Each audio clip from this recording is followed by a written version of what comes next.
שומע גלעד? רגע. באתי להגיד לך. שנייה. רגע, עוד לא התחלתי. לא התחלתי. עכשיו 3, 4. כן. לא? עוד? יוני, כן. זה רותם, מה איך שלך? אני עושה את זה כואב. אני עושה, אני מכיבה לעצמי. אני כזה לא זה יודעת, אישיות נפרדת. אני לא יודעת לעשות משחק כמו שצריך. טוב, אל תצלם אותי, אני יוצאת שמנה. עוד במיוחד לרוחב, תגיד לי מה, אתה גנוב?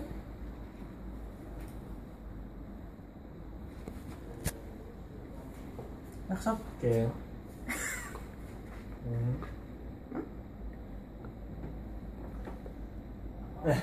גלעד.